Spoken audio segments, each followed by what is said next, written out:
All right, everyone, this is Shanae Jones, and we are about to go live for the weekly IG Live. So give me a second to push live, and we will be ready to go. So you're watching the repost.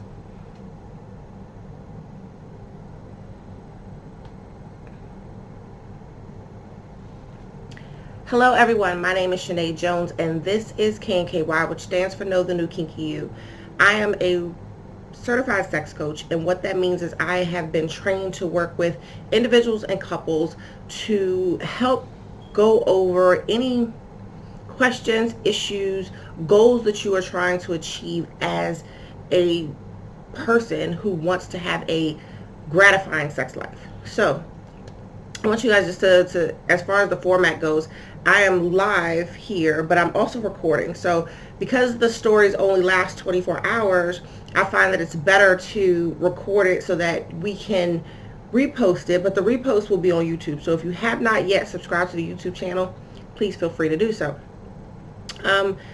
Just as a quick housekeeping note, I am posting new videos on IGTV. So if you haven't seen them yet, please go check them out. Tonight we are talking about sexual shaming. And if you don't know what that is, we're here to talk about it. From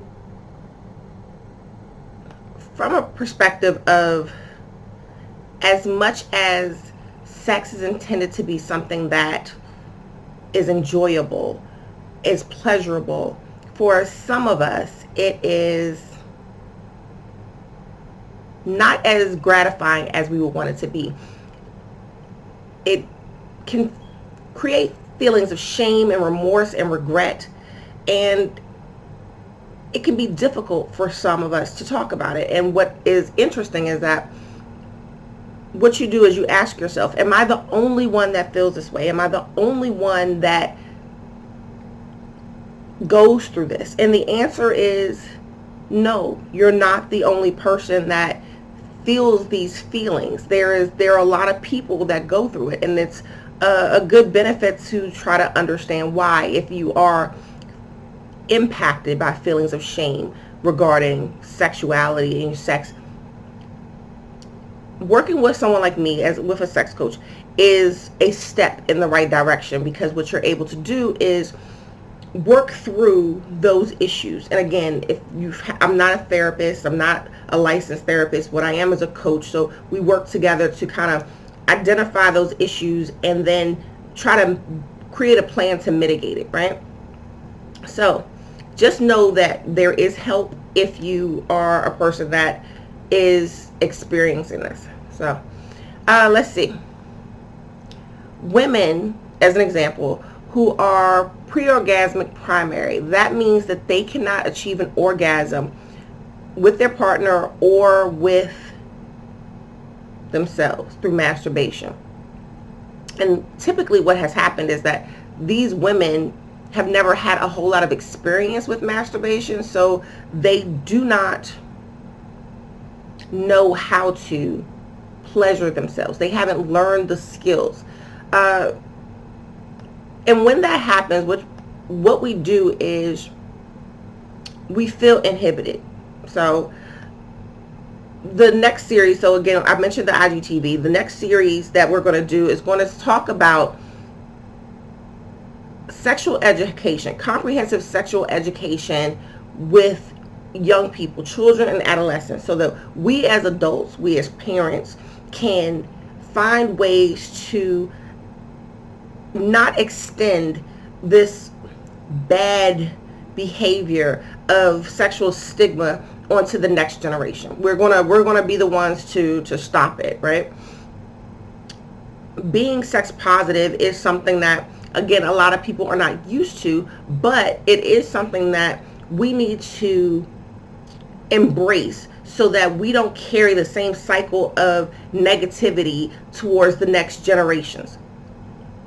So a person that is pre-orgasmic primary is a woman that typically never got the opportunity to have sex, and there are some major causes for it. So if you were a person perhaps that grew up in a very rigid household where there was a repressive upbringing, there may have been messages negative messages from family or religious authorities, perhaps where you are told that if you have sex, you're going to go to hell, or only sluts and whores have sex before marriage, or even that, don't you want to be a good girl? All of these messages put a negative stigma on sex. So, you grow up thinking, oh my God, sex is a bad thing, I shouldn't do it. So you never learn to actually enjoy it, right? Childhood sexual abuse or shaming experiences. So if you or someone has ever been in a position where you got consistent negative comments about her developing body, or if nudity was inhibited, sexual, it can inhibit your sexual development, where you shouldn't be naked, you shouldn't show your body, you shouldn't do this. Now, don't get me wrong, that there are appropriate means to be expressive, because again, little kids run around naked all the time, but what you don't want them to do is feel like it's something wrong with it. Now, we have to have levels to this, so having constant communication is going to be the key. Children who are molested tend to think that the act was their fault. So they feel shame about the act. So, it carries on into adulthood. I'm not sure if you guys saw my recent post, but it's related to this topic. We can damage our children, and as we damage our children, we make them poor adults. So let's be mindful of that as we're dealing with that. And let's say that you have a general ignorance when it comes to sex and your body. Like, you, again, never got the opportunity to learn how to masturbate. And, I had this conversation with my friends earlier this week where, in my opinion, males have a greater opportunity to learn their bodies. It's their body, your penis is visible, it's there all the time. You have to hold it to pee, you have to do the inner workings of the vulva and the vagina and the clitoris. It requires some examination for women, and a lot of women just don't take the time and opportunity to learn their bodies. And if you don't have the capacity to understand how your body works, you're not going to understand what brings it pleasure. There's also the lack of privacy. So, like, if you grew up in a big house, or a house where there was a lot of people and a lot of traffic, you're not going to have the opportunities to be alone and explore what your body actually feels like. If you have parents that hover and never give you your space, your privacy, you never find time to be alone. So, again, there are multiple reasons why a woman would be pre-orgasmic primary, which again means that she cannot orgasm alone or with a partner. There is pre-orgasmic secondary, where you can orgasm alone but not with your partner, and that's a different skill, but we'll talk about that in another segment. All right, so another thing that impairs us and can cause us shame is body dysphoria, and this affects both men and women. So what we see is that body dysphoria is the concept of hating your body, hating the shape of it, the reflection of it in a mirror, where you are just not comfortable looking at yourself. You may feel that you are too thin, too fat. You may feel like you wished you looked like somebody else. So, that was that era of having everybody on the magazines, like you wanted to look like the girls on the magazines or the guys in the magazines, and you didn't. So you didn't feel like you measured up. So that's body dysphoria. Now, what happens in this situation is, like, you may feel like you never want to be in a position where you're having sex with the lights on, because you don't want to be exposed. You feel exposed, right? BD impacts and BD is body dysphoria. So BD impacts your self-esteem, but it also impacts your sexual functioning. So if you're not satisfied with how you look and how it impacts how you feel, and you're not going to want to engage in the type of sex that you perhaps want to have. BD is the leading cause of low desire in a person. So if you're not comfortable, again, you're not going to want to have sex. So your desire, your natural desire to have sex, it just kind of goes away. It's impaired. I will say this.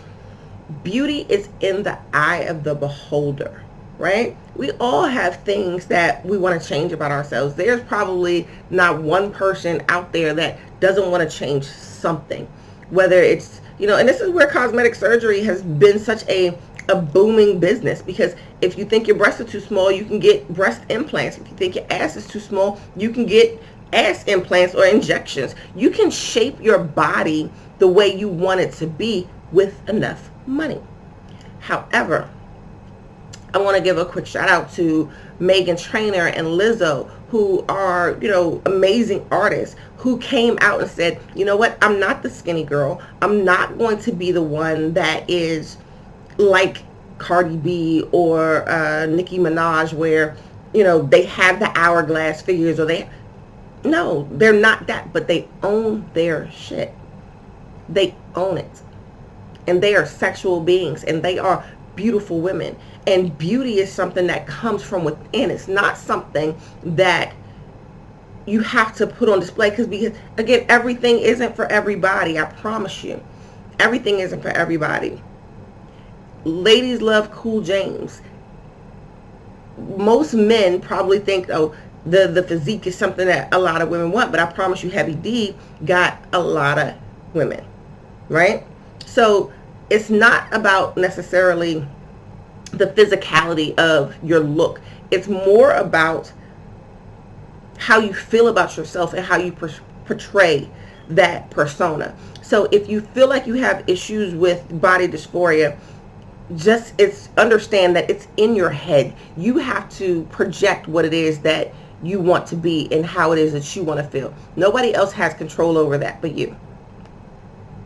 So let's move on to the guys, right? So I get a lot of messages from guys, and a lot of what we talk about is very common. So again, I don't want anybody to think that it's just you. No, in no situation is it just you. I guarantee you there's somebody that's going through it just like you are. So early ejaculation can come from a number of different things, just like we were talking about pre-orgasmic primary. It can come from your masturbation style. It can come from your being shy or overexcited in your relationship. Come from performance anxiety. Performance anxiety is a real thing with guys because of the pressure that has been put on men to perform a certain way versus understanding what pleasure feels like. So you're on your performance level. Having a type A personality, being that dude that is that dude. You have to be at the top. Early ejaculation can be triggered by a lot of different things. So different sources report statistics say that about 30 to 30, as low as 30 to as high as 70% of men, especially those under 40, experience some level of early ejaculation. That early ejaculation can be something that can be embarrassing to men. And what happens is EE can cause both embarrassment and it can cause shame. So early ejaculation is a symptom of something bigger. It's not the root problem. It's a symptom of the problem. And if you don't handle your business, if you don't take care of yourself, all you're going to do is further deteriorate your well-being. If you don't deal with it, if you don't associate the feelings that you have with it, it's not going to get any better. It will only get worse. So I implore you, if you have any feelings where it is impacting your sexual self and it's impacting your ability to be sexually happy, talk about it, deal with it, have someone that is on your side, an advocate, a coach, perhaps. I'm available to help you through that particular situation. So one of the things that you have to understand is that I say it, sex is easy to have. It is not easy to understand always, right? So dealing with sexual feelings isn't going to be always easy. Sometimes it's very straightforward. It's okay, this is, and you move on, but not always, right? So sometimes people can feel embarrassed by what it is that turns them on sexually. It's something that could even take them, by surprise. Like, damn, I didn't even know that I like this, or why is it that I like this? You start to question yourself as a sexual person about why is it that this particular thing turns me on. So some people, some of us embrace our kinks and our fetishes, right? Those non-vanilla things that make us happy, we embrace it. But there are others of us that understand that although what I'm doing is sexually gratifying, I would be completely embarrassed to tell anybody that I'm into this. So that automatically can bring feelings of shame. And when that happens, you kind of want to retreat from it. You want to hide from it. Okay, so there's a story from my textbook, because remember, certified sex coach, which means I was properly trained. So from my textbook, there was a story about a man who came in to see Dr. Britton, who liked to masturbate with women's underwear, bras and panties. And so as he is doing this, he felt that he might be transsexual because it was the bra and the panty. Like, did he enjoy watching or wearing these? So through coaching and through working with Dr. Britton, she helped him realize that no, you're not a transsexual. What you are is a person with a fetish. And so we need to understand that there are differences, because although a lot of us use fetish and kink interchangeably, they're not necessarily the same thing. So a fetish is more of a psychological need to have an object or an act in order to feel sexual satisfaction, right? Whereas kinks are non-mainstream acts where we do them to enhance our sexual experience, but they aren't necessary, right? You don't have to have it in order to get off. More people with fetishes have to have it in order to get off. So there's our distinction. So if, for instance, you are a person who has a foot fetish, or you like to pee on people or get peed on, you would be considered kinky. And kinky is the umbrella. And KNKY stands for Know the New Kinky You. So my goal is to help people discover themselves, right? Discover the things that you like to do, the things that you want to explore. So it's all about the kinky, and kinky being finding you as a sexual being. So if you like to get spanked, if you like to dress up, if you practice BDSM, or if you like pony play, all of that is considered kinky. Even in some regard, having sex with the lights on is considered kinky, because a lot of us don't. A lot of us are in the bed, missionary, lights off, and that's sex. So if that is you, I'm sorry for you. I don't know what to tell you. I do know what to tell you, but you can DM me for coaching. Okay, anyway. What you do is nobody's business. But I promise you, anything that you're into, you are not alone. All you have to do is a quick Google search, and I promise you'll find tons of people that are into what you're into. But let's say that you're in a relationship and you find it difficult to communicate what it is that you're into or what it is that you might be interested in trying. You kind of keep your kink a secret. I promise you, communication is the key to everything. Even if your partner, perhaps you think that they won't understand what it is that you want or what it is that you, because they're different. It's you. You deserve to talk about it. You deserve to own it. You deserve to at least put it out there to see, because how important is that kink for you? How important is that thing that gives you sexual pleasure? How important is it for you? You have to talk about it. Your partner won't know what it is until you actually open your mouth and use your big boy and your big boy girl words to communicate, right? So people don't know what they're into until you try it. You don't know what you don't know. So you don't know whether you like something until you try it. So I understand that broaching a subject, especially a sexual subject, can be hard.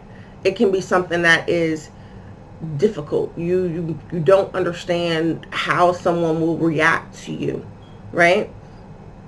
But it's okay. If you need help, you can always work with a coach. I'm not the only certified sex coach, and I'm going to preface this by saying certified. There are people that you can go in and say, I'm a sex coach, I'm a life coach, I'm a this coach. Check their background, check their certifications, be that person that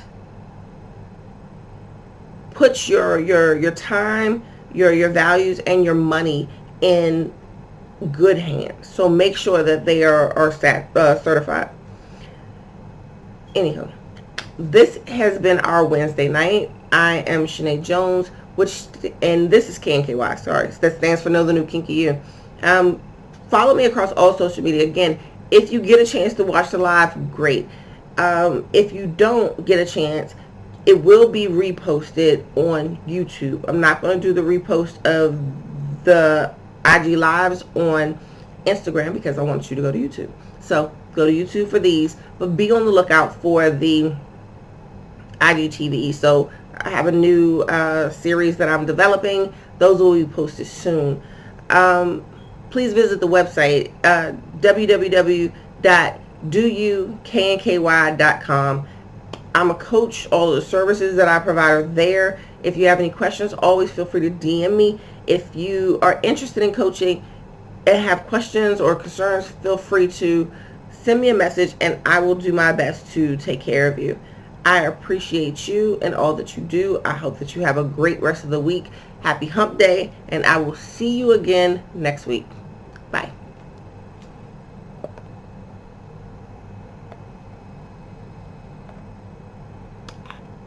Okay. Bye to you too.